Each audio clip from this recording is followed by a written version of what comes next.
Tristan au pays des géants. Texte d'Étienne Poirier. Les personnages. Moi, Tristan. Cassandre Lajoie.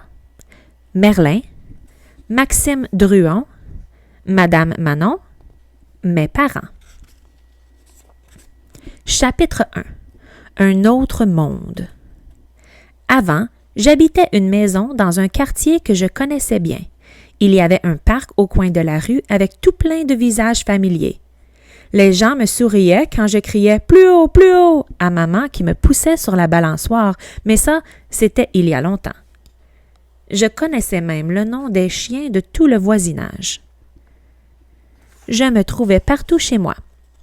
En première année, j'étais dans la classe de Madame Maryse, en deuxième, dans celle de Madame Josée, et l'an dernier, Monsieur Jérôme était mon enseignant. Cette année, j'aurais dû être dans celle de Madame Marie-France, mais je n'étais plus chez moi nulle part. Le jour de notre déménagement, une fois notre maison entièrement vidée, maman a proposé. « Pendant que les hommes vont décharger le camion avec papa, toi et moi, on va en profiter pour se promener dans notre nouveau quartier. » Je suis montée dans la voiture, tournant le dos à mon ancienne vie. Au bout d'une demi-heure, j'ai eu l'impression d'avoir changé de planète. Rien dans les rues, sur les façades des maisons et des commerces ne me rappelait quoi que ce soit. Même les arbres que je voyais défiler par la fenêtre me semblaient appartenir à un autre monde. Les oiseaux chantaient des chansons étranges. Quand nous sommes arrivés dans la nouvelle maison, on en a fait le tour en évitant les boîtes laissées çà et là par les déménageurs. Il y en avait partout, dans les marches et dans les couloirs, jusque dans ma chambre. C'est d'ailleurs là que notre promenade s'est terminée. Assise sur mon lit, maman a tapoté le matelas à côté d'elle et m'a dit « Viens t'asseoir, mon petit loup. » Je me suis assis à la place qu'elle me désignait et je l'ai écoutée. « Demain, c'est la rentrée. Tu vas découvrir ta nouvelle école et te faire de nouveaux amis. Peut-être qu'au début, tu seras timide et que Pierre-Luc, Jonathan et Xavier vont te manquer.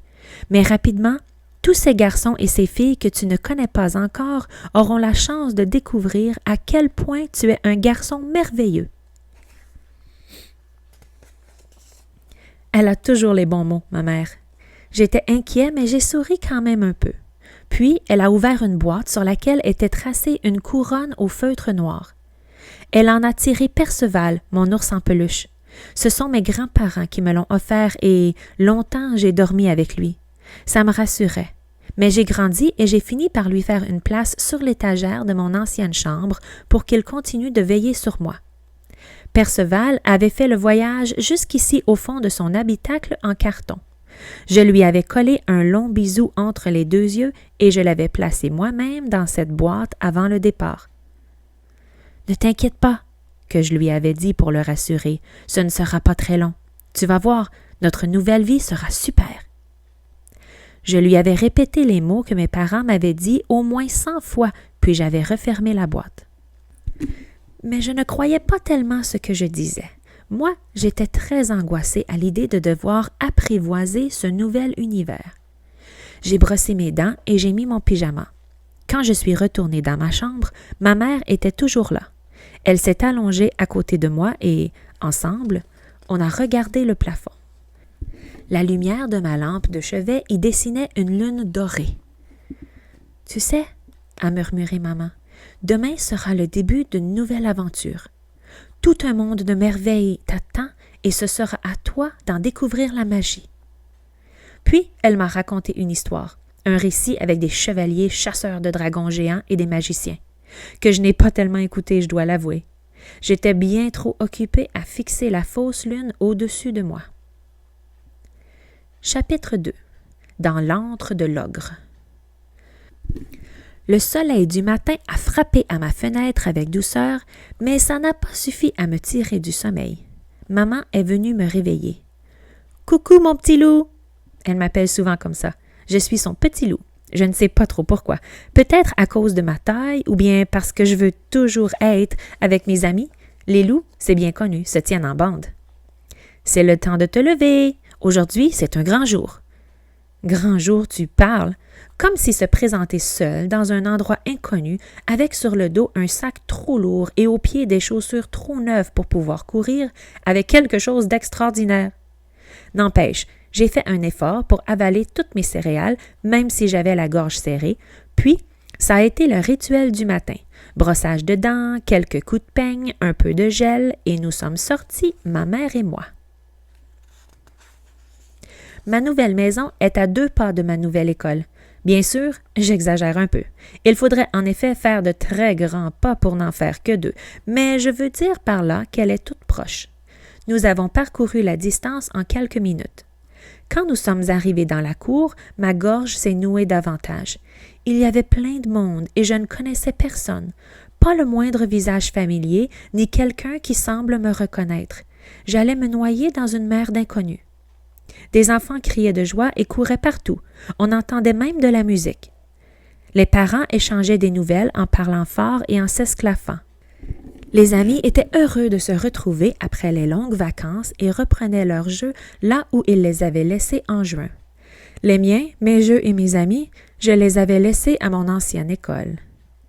Le directeur, M. Justin, a prononcé un discours de bienvenue, puis il a fait l'appel des élèves. Le cœur battant, je me suis détachée de ma mère. Ça m'a demandé du courage, mais je suis allée rejoindre mon groupe. Ma nouvelle enseignante m'a souri gentiment quand j'ai pris place parmi le troupeau d'enfants. Madame Manon est une grande femme. Les élèves de ma classe aussi sont grands, pas mal plus que moi en tout cas. C'est vrai que je suis petit. J'ai toujours été parmi les premiers dans les rangs, mais ici, je serai le tout premier, c'est certain. En entrant dans notre local, j'ai tout de suite remarqué qu'un carton de couleur était disposé sur chaque pupitre. Madame Manon nous a invités à nous asseoir à l'endroit qu'elle montrait du doigt lorsqu'elle nous nommait. Ma place est au premier rang, juste devant le grand bureau de mon enseignante. Et le carton sur mon pupitre est rouge. Il y a 4 rangées de 5 tables. Ça fait donc 20 places. Je les ai comptées dans ma tête pour étouffer le bruit des battements de mon cœur. Boum, boum. 1, 2, 3, 4, 5, boum, jusqu'à 20. Madame Manon a saisi mon carton. Elle a dit, en balayant la classe du regard, « Sur ce Bristol, tu vas écrire ton nom. Tu pourras aussi le personnaliser si tu veux. Tu peux y faire des dessins, y écrire des mots ou même coller des autocollants. C'est ton carton à toi. Fais-le comme tu l'aimes, ça me permettra de mieux te connaître. » Elle donnait ses explications en marchant entre les pupitres. Elle a parlé à tout le groupe en disant « tu ». Ça m'a fait rire qu'elle dise « tu » au lieu de « vous ». La première fois qu'elle l'a dit, ça m'a surpris. La deuxième fois, je me suis demandé si j'avais bien entendu. La troisième fois, j'ai souri et la 4e fois, j'ai franchement éclaté de rire. Et c'est à ce moment précis que le garçon à ma droite m'a lancé « Qu'est-ce qui te fait rire, le nouveau? » Il me toisait d'un œil sévère et, disons-le, plutôt méchant. Juste au moment où j'allais lui expliquer la raison de mon fou rire, Madame Manon est intervenue. « Qu'est-ce qui se passe, les garçons? » Je n'ai pas eu le temps de répondre. « Rien, » a répondu mon voisin. Et elle a continué ses explications. Ce garçon m'a fait peur, je l'avoue. Non pas que je sois un peu heureux, mais je ne m'attendais pas à ce qu'on s'adresse à moi sur ce ton hargneux. Quand l'enseignante a eu fini de parler, j'ai sorti mes crayons de couleur. J'adore dessiner. Monsieur Jérôme n'arrêtait pas de me féliciter pour mes jolis dessins et ma calligraphie. Je voulais impressionner ma nouvelle enseignante, marquer un point dès le premier jour. Comme dit mon père, je voulais faire une bonne première impression. Alors, une à une, j'ai tracé avec application les lettres de mon nom sur le carton rouge. J'ai entendu rigoler sur ma gauche. J'ai tourné la tête. Une fille blonde me regardait d'un air narquois en tirant la langue sur le côté. À ma droite, il y a eu un ricanement. Mon voisin grimaçait, la langue pendante. Une seconde plus tard, tous les élèves de la première rangée m'imitaient en riant. C'est vrai que je sors parfois la langue quand je me concentre, mais je ne suis pas le seul. Dans mon autre école, nous étions plusieurs à le faire dans mon groupe. Mais ici, dans cette classe-ci, on se moquait ouvertement de moi. Je me suis levée pour protester, mais au lieu de prononcer des mots, ma bouche s'est tordue et s'est mise à trembler. À ma grande honte, mes yeux se sont remplis de larmes. Soudain, sans que je puisse les retenir, mes jambes se sont mises à courir et je me suis retrouvée dans le corridor. Honteux, Humiliée par l'incident, j'ai cherché les toilettes afin de m'y réfugier, mais je ne les ai pas trouvées. Cette école était bien trop grande. J'ai compté des portes par centaines. Hors d'haleine, j'ai finalement cessé de courir et me suis accroupie derrière un bac à recyclage pour me cacher et reprendre mon souffle. De part et d'autre, le corridor désert semblait s'étirer sur des kilomètres. Je n'en avais jamais vu de si long. Madame Manon m'appelait. Mon nom résonnait entre les murs du couloir. Je suis restée parfaitement immobile. Je ne voulais surtout pas qu'elle me trouve. Mais j'ai entendu le claquement sec de ses talons se rapprocher de moi. Quand l'enseignante est arrivée à ma hauteur, elle s'est arrêtée net. Son ombre m'a recouvert, elle avait une taille gigantesque. J'étais le petit pousset dans l'antre de l'ogre. Et l'ogre m'avait trouvé. Madame Manon s'est penchée vers moi. J'ai baissé la tête pour éviter de croiser son regard. Elle m'a parlé, doucement. Je l'ai écoutée sans répondre. Puis, elle a terminé en disant « Allez, viens avec moi, je vais te conduire au bureau de M. Justin. La secrétaire va appeler ta mère pour qu'elle passe te chercher. Ce n'est pas facile d'arriver dans une nouvelle école, mais je suis certaine que tu vas t'habituer. Il faut juste un peu de temps. » Et elle m'a tendu sa main pour que je la prenne. Ce matin, Madame Manon ne m'avait pas paru si grande, mais là, en marchant à ses côtés, je devais sautiller sur la pointe des pieds pour ne pas lui glisser des doigts. La pièce où elle m'a laissée était vaste et meublée d'une grande table derrière laquelle trônait une secrétaire très vieille. Sur sa droite, il y avait une porte close où était inscrit le nom du directeur. Dès que mon enseignante a tourné les talons, la secrétaire a téléphoné à la maison. Après avoir échangé quelques mots avec maman, elle a déclaré « La cloche va sonner dans quelques minutes. Si tu veux, on va attendre ta mère ensemble. » J'ai fait oui de la tête, puis elle m'a offert une sucette, un bonbon si gros que j'ai eu du mal à le mettre dans ma bouche. Chapitre 3. Oublié. Le chemin du retour m'a paru plus long que l'aller. J'avais l'impression que là où j'avais fait un pas le matin, je devais maintenant en faire deux. Les arbres étiraient leurs bras gigantesques vers le ciel et les ombres qui se découpaient sur le sol me paraissaient plus noires que d'habitude. Même les voitures stationnées au bord de la rue semblaient avoir grandi. Une fois à la maison, maman m'a servi un grand verre de lait avec un gros biscuit à l'avoine et au raisin sec.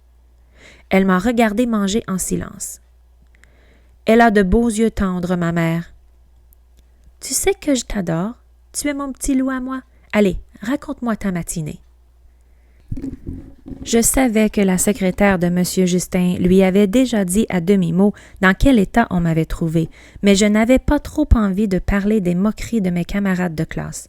Tout ce que je voulais, c'était oublier cet affreux moment. Alors, j'ai simplement répondu « C'était chouette. » Son regard s'est voilé. Elle était déçue que je ne lui dise pas la vérité, mais elle n'a pas insisté. J'ai passé l'après-midi à aider maman à aménager notre nouvelle maison. Nous avons fixé des cadres au mur et placé des livres et des bibelots sur les tablettes de la bibliothèque. Plus tard, mon père est rentré du travail. Dehors, il s'était mis à pleuvoir à grosses gouttes et il était trempé. Il a accroché sa veste dégoulinante à la patère, puis il est venu nous rejoindre. L'espace d'un moment, j'ai oublié les tracas de la journée. Nous discutions gaiement tous les trois en déballant les différents objets des boîtes en carton. Devait-on placer le souvenir des vacances à la plage à gauche ou à droite de la photo de notre visite au zoo? Et ce tableau? Un peu plus haut? Un peu plus bas? En quelques instants, tout était installé et le salon était impeccable. Maman et papa ont préparé le souper. Moi, j'ai regardé une émission à la télé. On a mangé des nouilles au fromage, avec du brocoli. J'aime bien les pâtes, mais je déteste le brocoli. Alors, ça n'a étonné personne que je le laisse sur le bord de mon assiette. Papa avait l'air enchanté. Il parlait et gesticulait en mangeant. « Tu ne devineras jamais, » qu'il disait. « Et le plus beau dans tout ça, c'est que... » Et il continuait comme ça. Quand il m'a demandé comment ma rentrée à l'école s'était passée, je n'ai pas voulu gâcher sa bonne humeur. J'ai simplement répondu « Bien. » Après, je suis vite montée me coucher. Tout était redevenu calme et, dans le silence, mes inquiétudes ont recommencé à me hanter. Quand maman est venue me rejoindre, j'avais encore une fois les yeux perdus dans la lune de mon plafond. Elle a lu un peu avec moi. Elle m'a embrassée, puis elle est partie en me souhaitant une bonne nuit. Je n'ai pas trouvé tout de suite le sommeil. Je me sentais seule et vulnérable. Sans trop comprendre pourquoi, j'ai soudainement poussé mes couvertures et suis allée chercher Perceval, qui était assis sur le coin de mon bureau et m'observait de ses yeux bienveillants. Je l'ai enfoui avec moi sous les draps et ça m'a fait du bien. Je me suis endormie en le serrant contre moi. Dans mon cœur, il occupait toute la place. Chapitre 4. La risée de la classe. Il a plu toute la nuit, à ma fenêtre et dans ma tête aussi. On n'était que mardi et je trouvais déjà la semaine longue. Maman m'a proposé de m'accompagner à l'école. Je lui ai dit que ce n'était pas nécessaire. Elle m'a adressé un sourire tendre, a passé la main dans mes cheveux et a déposé un baiser sur mon front. Elle a dit « Tu es un courageux petit chevalier. » J'ai enfilé mes bottes et ma veste imperméable, attrapé mon sac et mon parapluie, puis je suis sortie. Dans mon ancienne vie, ma mère me laissait toujours partir sans elle à l'école, même depuis ma première année. Je quittais la maison à 8h15. Pierre-Luc, Jonathan et Xavier, qui habitaient près de chez moi, venaient me rejoindre et nous rigolions tous les 4 sur le chemin. Mais ils n'étaient plus là, mes amis. Je me sentais bien seule. Je n'avais envie de sauter dans aucune des flaques sur ma route, ni de botter aucun caillou. J'avais le cœur gros. Je pensais à mes 3 camarades qui, pendant ce temps, marchaient sans doute ensemble. J'ai avancé péniblement sous l'averse. Longtemps. Tout compte fait, elle n'était peut-être pas si proche, mon école. Quand je suis finalement arrivée à destination, il n'y avait personne dans la cour. Tous les enfants se trouvaient déjà à l'intérieur à cause de la pluie. Les portes des classes étaient encore grandes ouvertes et les enseignants accueillaient les élèves qui s'installaient, le sourire aux lèvres. Je me suis dirigée vers mon casier. Étrangement, j'ai dû me hisser sur la pointe des pieds pour atteindre le crochet et suspendre ma veste. Quand je me suis retournée, la fille blonde qui s'était moquée de moi la veille est passée en coup de vent. Ce n'est pas la vitesse à laquelle elle se déplaçait qui m'a le plus surpris, mais sa taille. Elle me dépassait d'au moins une tête. J'ai regardé autour de moi, tout semblait avoir grandi. Tout, sauf moi. Je suis entrée dans ma classe et j'ai remarqué que les pupitres arrivaient environ à la hauteur de mon nez. Que s'était-il donc passé? Je me suis pincé l'avant-bras, il paraît que ça marche pour vérifier si on rêve, et je me suis rendue à l'évidence, je ne dormais pas. Tout était réellement devenu gigantesque. J'étais sous le choc. La cloche a sonné. Tout le monde était déjà assis. En évitant de regarder les élèves, je me suis dirigée vers mon pupitre. En grimpant sur le siège, je me suis aperçue que la place juste derrière moi était vide. La veille, je n'avais pas remarqué qui l'occupait. Quand même, si elle avait été libre, il me semble que je m'en serais aperçue. Mais bon, je ne m'en suis pas préoccupée outre mesure. Les absences, ça arrive. « Très bien, » a dit Madame Manon. « Maintenant que vous êtes tous là, nous pouvons commencer. » J'ai levé la main pour signifier à l'enseignante qu'elle faisait erreur. « Non, madame, il manque quelqu'un. »« C'est vrai, on dirait bien que toi, le nouveau, tu n'es pas encore arrivé. » a ricané le garçon à ma droite, déclenchant une vague de rire moqueur. L'enseignante lui a fait les gros yeux et l'a réprimandé. « Dans ma classe, Maxime Druon, on nomme les gens par leur nom.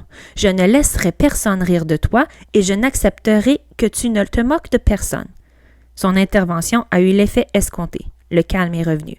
En classe, j'étais protégée. Madame Manon veillait sur moi, mais dans la cour, on m'avait rebaptisée. Désormais, je serais le nouveau. J'étais devenue la risée de l'école. Chapitre 5. Sous les regards. Le soir, lorsque je me couchais dans mon lit, Perceval prenait toute la place à côté de moi. Tout avait grandi.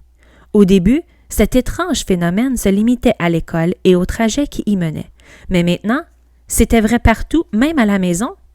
Désormais, pour sortir de chez moi, je devais tirer un tabouret pour atteindre la poignée de la porte.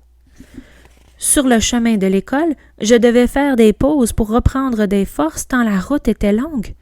En classe, il me fallait user d'adresse pour grimper sur ma chaise. J'écoutais les explications de Madame Manon sans la voir, car mon pupitre me bloquait la vue. Je n'osais plus lever la main, non seulement de peur qu'on se moque de moi, mais aussi parce que je savais que, de toute manière, elle ne dépassait plus le dessus de la table. Personne ne m'adressait la parole. J'étais si petit que je passais sous les regards. J'ai tout essayé pour renverser la situation. Je me suis dit que je devais faire davantage d'efforts pour grandir. J'ai mangé les croûtes de mes tartines et presque tous les légumes, je me suis couché tôt, je n'ai presque plus regardé la télé, mais rien n'y a fait. À table, je n'arrivais plus à finir mon assiette. Maman me reprochait de manquer d'appétit. Si elle avait vu la taille des portions qu'elle me servait! Et il y avait aussi cette fourchette démesurément grande qui était si lourde. Il me fallait la prendre à 2 mains pour m'en servir. Pourtant, mes parents devaient bien réaliser comme moi que tout autour grandissait. Au lieu de s'en inquiéter, ils ont fait leur possible pour que je ne voie pas la différence. Ils me traitaient comme avant. Maman me répétait toujours les mêmes mots doux et moi, je faisais semblant d'être rassurée. Et quand papa me prenait dans ses bras, je feignais de ne pas avoir le vertige. Chapitre 6. Le 20e élève. Dans ma classe, il se produisait un autre phénomène étrange que je semblais être le seul à remarquer. Tous les matins, quand Madame Manon faisait l'appel des élèves, elle nommait 20 noms. C'est ainsi que j'ai appris que le tortionnaire à ma droite s'appelait Maxime Druon et la blonde à ma gauche, Cassandre Lajoie. Mais je ne comptais chaque fois que 19 élèves. Le pupitre derrière moi était toujours inoccupé. Au début, j'ai voulu le signaler à mon enseignante, mais j'ai bien vite compris que je m'attirerais des moqueries. Cependant, un jour, alors que je faisais les exercices de maths donnés par Madame Manon, un événement a changé ma vie. Vu la taille de ma chaise, je m'y sentais comme si j'étais assis directement sur le sol. J'allongeais donc les jambes droites devant moi et je plaçais les cahiers ou les feuilles sur mes cuisses en guise de pupitre. Bref, j'étais en train de réaliser des calculs à la chaîne quand j'ai entendu un objet rouler par terre près de moi. J'ai déposé mon crayon et étiré le cou pour voir de quoi il s'agissait. Il y avait là, sur le sol, immobile au pied de ma chaise, une grosse bille en verre. Enfin, je la trouvais grosse, mais en réalité, elle avait une taille proportionnelle au reste de mon environnement. Quelqu'un l'avait sans doute échappé par mégarde. Je n'y ai d'abord pas prêté tellement d'attention. Mais comme j'allais reprendre mon crayon, j'ai entendu une nouvelle bille rouler et l'ai vue apparaître dans mon champ de vision. Elle provenait de la rangée de pupitres derrière moi. Elle a terminé sa course en heurtant la première dans un « toc » plutôt joyeux. Ça m'a donné envie de sourire. Pour une fois. Intriguée, j'ai décidé d'aller y regarder de plus près. De toute façon, je ne risquais pas de déranger grand monde en quittant ma place. Je me suis donc laissé glisser le long de la patte de la chaise jusque sur le plancher et me suis approché des billes. Il s'agissait de sphères parfaites, avec à l'intérieur de longues spirales colorées qui étincelaient dans la lumière. Elles étaient énormes! Elles atteignaient environ la hauteur de mes chevilles. Une troisième bille a jailli sous la chaise inoccupée derrière la mienne et a roulé vers moi. Elle s'est arrêtée tout près, frôlant sans bruit les 2 premières. « Psst! Touche les billes! » a chuchoté une voix non loin. J'ai cherché à voir d'où elle pouvait bien provenir, mais j'avais beau me dévisser la tête, je ne voyais qu'une forêt de souliers, de jambes, de pattes de chaises et de pupitres gigantesques. La voix a répété « Touche les billes! » Un peu craintif, je me suis penché pour poser ma main dessus. Mais plus j'approchais les doigts de leur surface, plus elles rapetissaient. Je me suis penché davantage et elles ont encore diminué jusqu'à ce qu'elles atteignent, encore une fois, toute proportion gardée, une taille normale. J'ai enfin pu les saisir au creux de ma main. Je n'avais encore jamais rien vécu d'aussi étrange. Et ce n'était que le début. Dans les hauteurs de la classe, la cloche a retenti et ça m'a fait sursauter. Comme à l'habitude, j'ai laissé la classe se vider. Je m'apprêtais à aller m'asseoir une fois de plus tout seul dans l'escalier de béton sur le côté de la cour, mais quand je me suis retournée, je suis tombée nez à nez avec un garçon de mon âge. Il avait la même taille que moi. « C'est moi, le 20e élève », a-t-il chuchoté en me dévisageant derrière ses lunettes. « Suis-moi » Il s'est dirigé vers la porte et est sorti à son tour. Ne faisant ni une ni deux, je lui ai emboîté le pas. Dans la cour, nous avons zigzagué entre les pieds des enfants, évité les ballons rebondissants et les cordes à sauter avant de nous retrouver devant un buisson touffu planté contre un mur de l'école. Là, le garçon a fait volte-face et, plongeant intensément son regard dans le mien, il m'a demandé « Es-tu prêt? » J'ignorais à quoi je devais me préparer. À tout hasard, j'ai fait oui de la tête. Il a dit « Répète après moi. » Alazim boum boum. C'était un peu ridicule, mais comme il avait l'air vraiment, mais alors là, vraiment très sérieux, j'ai répété Alazim boum boum et je l'ai suivi derrière le buisson. Nous étions 2 garçons minuscules assis à l'ombre d'un buisson géant dans une école immense peuplée d'êtres gigantesques. Merlin, c'était son nom, avait les cheveux roux, des taches de rousseur et de tout petits yeux derrière ses verres épais. Entre ses incisives supérieures, il y avait un large espace qui attirait le regard. Quand il parlait, il faisait de drôles de mimiques et il zézayait un peu. Bref, il avait tout ce qu'il fallait pour qu'on se moque de lui. Il m'a raconté que ses parents adoraient les romans de chevalerie et que c'est en l'honneur du célèbre sorcier Merlin l'Enchanteur qu'ils avaient choisi le prénom de leur fils. Il a ajouté que c'était probablement pour ça qu'il faisait, lui aussi, l'objet des railleries de la classe et même des élèves plus vieux. Mais ici, dans son repère magique, il trouvait la paix. Tandis qu'il parlait, je remarquais que la taille des choses autour de nous semblait changer. Le buisson devenait plus petit et le mur de l'école moins haut. Je lui ai demandé « Comment ça se fait que c'est la première fois que je te vois? » Il a fait un signe de la main et a répondu « Ne t'inquiète pas pour ça, c'est normal, je suis invisible. » Voilà, c'était normal, il était invisible.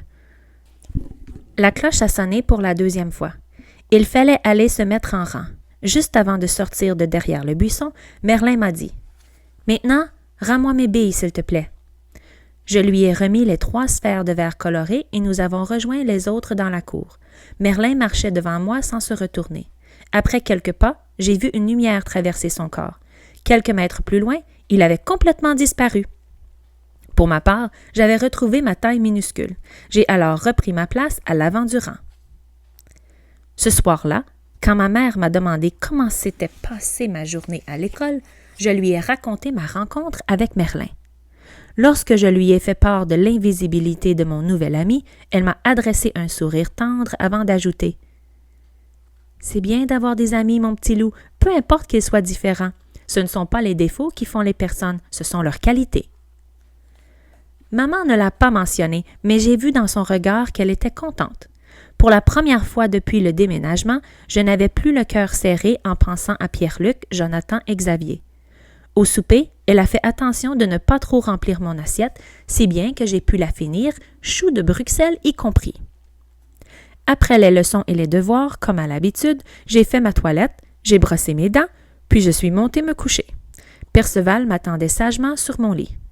Il était encore énorme, mais j'ai tout de même pu m'asseoir à côté de lui et lui faire part de ma rencontre avec Merlin.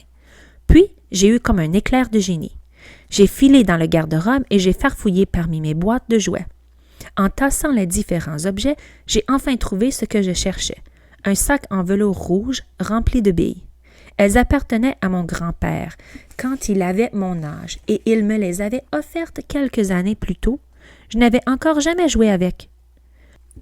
Sous les couvertures, après que maman m'eut souhaité bonne nuit et qu'elle eut déposé un baiser sur mon front, bref, une fois la porte refermée et la lumière éteinte, Perceval m'a enlacé dans ses énormes bras velus pendant que je serrais dans ma main mon trésor de verre. Chapitre 7. La bataille. Le lendemain et les jours suivants, je me suis rendue à l'école en emportant mon sac de velours rouge. Nous nous réunissions, Merlin et moi, derrière le buisson secret, et, à l'abri des regards, nous jouions en discutant des propriétés magiques de nos boules de verre. Il est vrai que les 3 billes de Merlin nous avaient permis de faire connaissance et que, depuis que j'avais retrouvé celle que m'avait offerte mon grand-père, ma vie à l'école n'était plus aussi difficile. Même les murs de la classe, ma chaise et mon pupitre ne me paraissaient plus aussi hauts. Bref, parmi leurs nombreux pouvoirs, ces billes semblaient bien avoir celui de me faire grandir. Enfin! Avec Merlin, nous avons convenu de former une confrérie secrète, lui et moi, la Guilde des Chevaliers des Billes de Verre. Et les moments que nous passions ensemble étaient vraiment super. Mais le mois d'octobre est arrivé et a emporté les feuilles des arbres. Même s'il était magique, notre buisson obéissait tout de même au cycle des saisons. Rapidement, nous avons perdu notre cachette feuillue et seules quelques branches frêles nous abritaient maintenant des regards. Sans vraiment nous en rendre compte, nous étions devenus des cibles. Nous l'avons compris le jour de la première neige. Ce matin-là, quand nous sommes sortis pour la récré, le sol était couvert d'un épais tapis blanc, froid et humide. Les élèves de la classe se sont élancés dans la cour en criant leur joie à tue-tête. Merlin et moi nous sommes frayés un chemin jusqu'à notre repère secret. Des boules de neige volaient dans tous les sens aux grandes dames des surveillantes. Elles avaient beau rappeler à l'ordre les élèves turbulents, tous se laissaient emporter par la fièvre de l'hiver. Nous venions tout juste de nous installer dans notre cachette où nous étions occupés à tasser la neige afin de préparer notre surface de jeu, lorsqu'une énorme boule de neige mouillée éclata sur la tête de mon ami, lui faisant perdre à la fois sa tuque et ses lunettes. À peine avait-il eu le temps de se pencher pour les récupérer qu'une volée de projectiles glacés s'abattait sur nous. Sans même me retourner, je savais quels étaient les auteurs de cette attaque sournoise. « Tiens, c'est ici que tu te caches, le nouveau? » Druon était là, accompagné des autres élèves de la classe. Je me suis levée et lui ai lancé d'un trait. « Laisse-nous tranquille, Maxime Druon, on ne t'a rien fait! » Il a semblé ébranlé sur le coup. Peut-être a-t-il été surpris par le ton de ma réplique, mais quelques secondes plus tard, il s'est penché et a ramassé de la neige. Par terre, il en a fait une boule et l'a lancée vers nous en criant « À l'attaque !» Et tout le monde l'a imité. Sauf Cassandre Lajoie, qui a laissé tomber la neige qu'elle tenait dans sa mitaine et est demeurée immobile à regarder la scène avant de baisser les yeux et de s'éloigner. Merlin et moi, nous avons essuyé un barrage en règle. Quand nous sommes rentrés en classe, nous étions trempés jusqu'aux os. Les lunettes de mon ami étaient tordues et il avait perdu un verre sous la force d'un des impacts. Bien sûr, nous en avons parlé à la maison et nos parents ont réagi. Druon et d'autres élèves ont été convoqués par le directeur de l'école. Ils ont été réprimandés et Merlin et moi avons eu droit à des excuses. Notre bourreau serait suspendu pendant quelques jours, histoire de bien réfléchir à l'action violente qu'il avait déclenchée. C'était ça de gagner. Chapitre 8. Cassandrion. Dès le lendemain, je me sentais plus grand et plus fort. J'arrivais même à voir le tableau où Mme Manon traçait des lettres et des flèches à la craie et expliquait des règles de grammaire.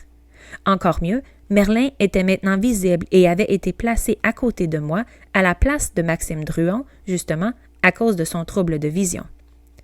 On avait réparé ses lunettes avec du ruban gommé en attendant qu'elles soient remplacées. Bien sûr, je n'étais pas dupe. Je savais bien que le géant Druon et son armée n'étaient pas vaincus pour autant et que s'il s'agissait d'une guerre, ce n'en était que le début. Mais j'étais certain que leur confiance avait été ébranlée, à la fois parce que j'avais su me lever et me tenir droit devant eux, et parce que leurs gestes n'étaient pas restés impunis. Bref, j'étais à la fois fier et craintif, j'attendais la suite des choses. Et la suite n'a pas tardé. Elle est arrivée par la gauche. Profitant que Mme Manon nous tournait le dos pour écrire quelque chose au tableau, Cassandre a glissé discrètement un bout de papier plié en 4 sur mon pupitre. Je me suis tout de suite étirée pour m'en saisir et, dans la plus grande discrétion, je l'ai ouvert pour découvrir le message qu'il contenait. Dessus, il était écrit « Pardonne-moi, je suis désolée, pour vrai. » et elle avait signé Cassandrion. Chacune des lettres était tracée avec application dans une écriture aux courbes fines et maîtrisées. On pouvait même voir qu'elle avait effacé un R à la fin de « désolé » pour le remplacer par le E muet. Elle s'était vraiment forcée pour bien écrire son message. Ça m'a fait plaisir, très plaisir même. J'ai replié le bout de papier pour le ranger secrètement dans mon étui à crayon, puis je me suis tournée pour lui sourire. Ses joues étaient rouges, mais elle ne me regardait pas. À la récréation, j'ai cherché Cassandre partout dans la cour. Je l'ai trouvée un peu en retrait, adossée à un arbre, à l'écart de son groupe d'amis occupés à jouer. Elle paraissait songeuse sous sa tuque rose, emmitouflée dans son foulard en tricot. Je me suis approchée d'elle. « Cassandrion, c'est ton surnom? » Ça m'avait tout de suite fait penser à une princesse de conte de fées, mais je n'ai pas cru bon de le lui dire. « Mes parents m'appellent comme ça de temps en temps. » Puis, comme si elle le lisait dans mes pensées, Cassandre a ajouté. « Ils disent que je suis leur petite princesse et que j'ai bon cœur, comme Cendrillon, mais ce n'est pas vrai. » Et elle a arrêté de parler. Au bout d'un moment, j'ai murmuré. « Merci pour le mot de tout à l'heure. » « C'est mes parents qui m'ont demandé de l'écrire, » a dit Cassandre en évitant mon regard, « pour m'excuser, parce qu'on s'était attaqué à 2 amis sans défense. » Elle a dit 2 amis.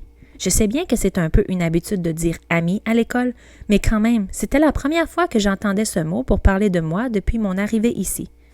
J'ai voulu la rassurer. « Mais tu n'as pas fait comme les autres. Tu n'en as pas lancé de boule de neige, toi. Je l'ai bien vu. » Cassandre n'a pas répondu tout de suite. Elle a d'abord fixé le bout de ses bottes et a poussé une motte de neige du bout du pied. « C'est vrai, je trouvais que ce n'était pas juste, » a-t-elle fini par convenir. « Maintenant, laisse-moi, ça me gêne un peu qu'on nous voit ensemble comme ça. » J'ai fait mine de ne pas entendre cette dernière remarque. J'ai fouillé dans ma poche pour trouver mon sac de billes. J'en ai saisi une au hasard et je la lui ai tendue en disant « Prends ça. C'est pour te remercier d'avoir été gentille avec moi. » Elle a fait un geste de refus de la main et a protesté. « Garde-la, je ne joue pas aux billes. » Mais, sans tenir compte de son objection, j'ai glissé la perle de verre dans la poche de son manteau au moment précis où elle se retournait pour s'éloigner. Étonnamment, je n'ai presque pas eu besoin d'étirer mon bras pour atteindre sa poche. J'ai souri et j'ai chuchoté « Allez-y, boum boum » pour moi-même avant de lui lancer « À la prochaine, Cassandrion! » Les jours qui ont suivi mon échange avec Cassandre Lajoie m'ont apporté la paix. Dans la cour, nous pouvions nous promener librement, Merlin et moi, et nos jeux n'avaient plus à être secrets. En classe, je me risquais même à poser des questions auxquelles Mme Manon répondait avec plaisir. Et quand je saluais Cassandrion, elle me renvoyait mes bonjours avec un sourire discret. Mais le plus important de tout, c'était que j'avais retrouvé ma taille d'avant et que mon ami n'avait plus besoin de disparaître. Nous avions retrouvé une existence normale, lui et moi. Le vendredi, Merlin a reçu de nouvelles lunettes avec des verres moins épais que les précédents. Bien sûr, ça n'a pas changé son allure du tout au tout, mais quand même, c'était mieux. La semaine finissait bien. À la sortie des classes, j'ai salué Merlin en lançant « À lundi !» Il a fait de même et je suis rentrée chez moi en quelques minutes à peine. Là aussi, tout avait retrouvé sa taille normale. Mais le soir, en fixant la lune au plafond de ma chambre avec Perceval, j'ai senti l'inquiétude m'envahir. Je savais que la paix était fragile et qu'elle serait compromise par le retour de Maxime Druon, prévu pour le lundi suivant. Il fallait prévoir tous les scénarios, dont celui d'une confrontation. Bref, j'ai passé la fin de semaine avec de drôles de papillons dans l'estomac. Chapitre 9. Toute une armée. Le réveil a sonné, c'était déjà lundi. Comme d'habitude, j'ai avalé mes céréales et mon verre de jus, j'ai brossé mes dents et j'ai embrassé maman. Papa était déjà parti au travail. Sur le chemin de l'école, je ne me suis pas sentie bien. L'inquiétude qui m'avait habité tout le week-end s'était changée en frayeur. Je commençais à redouter sérieusement le moment où je croiserais Druon. Mais bon, j'ai pris mon courage à 2 mains et je me suis dit qu'il fallait bien faire face à son destin. En arrivant dans la cour, j'ai aperçu Merlin et Cassandre qui discutaient. Il y avait aussi d'autres élèves autour. J'ai accouru auprès de mes amis pour voir si tout allait bien. Je voulais m'assurer qu'ils n'étaient pas victimes d'un mauvais tour et que personne ne leur voulait du mal. Mais comme j'arrivais à leur hauteur, la cloche s'est fait entendre et j'ai pris mon rang juste devant Merlin. Je me suis retournée pour lui demander. « Est-ce que tout va bien? » Il a fait signe que oui. Maxime Druon, lui, s'était installé à sa place habituelle, tout à l'arrière, en silence comme tout le monde. Il me fusillait du regard, c'était à glacer le sang. Et le rang s'est mis en route vers notre local. La marche m'a semblé interminable. Les papillons dans mon ventre s'étaient remis à battre des ailes et voletaient dans tous les sens. J'étais affolée, mais je luttais pour garder mon calme.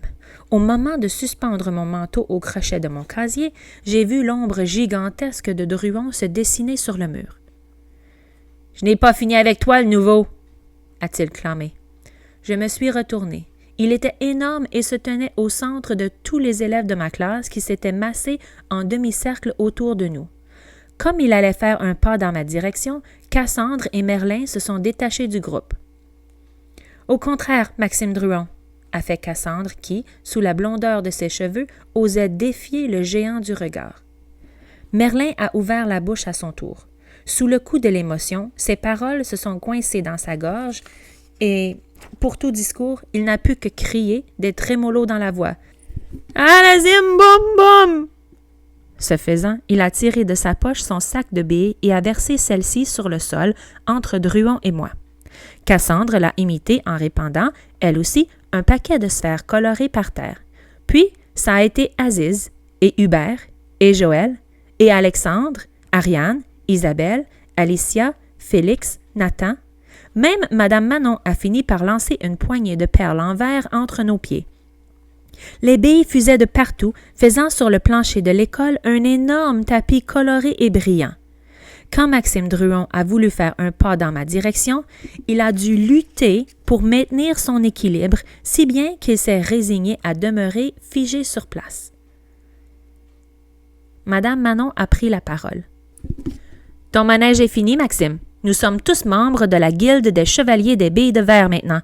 Si tu affrontes l'un de nous, tu devras nous affronter tous. » Druon ne savait plus où donner de la tête.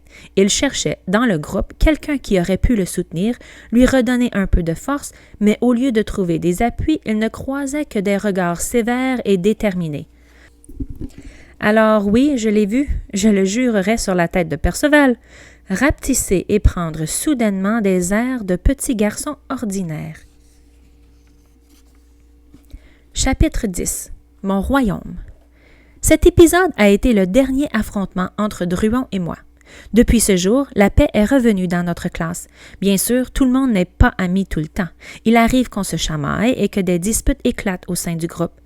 Mais personne n'est la cible d'élèves mal intentionnés et les chevaliers des billes de verre s'assurent de faire régner le respect. Elle n'est pas parfaite, cette école, mais je m'y sens désormais chez moi. C'est mon école. Aujourd'hui, c'était la fin des classes. Une joyeuse pagaille régnait partout. Normal, à la veille des grandes vacances. Madame Manon a distribué une bille à chacun de ses élèves en nous souhaitant un bel été et un retour en forme pour l'automne prochain. Dans la cohue des adieux, Merlin et Cassandre sont venus me trouver et nous avons échangé nos numéros de téléphone. Après les avoir salués, je leur ai dit « À bientôt », puis je me suis éloignée avec mon sac sur le dos. Alors que je m'en allais, j'ai entendu mes amis crier en chœur. « Surtout, n'oublie pas de téléphoner, Tristan !» Sûr que non, je n'oublierai pas.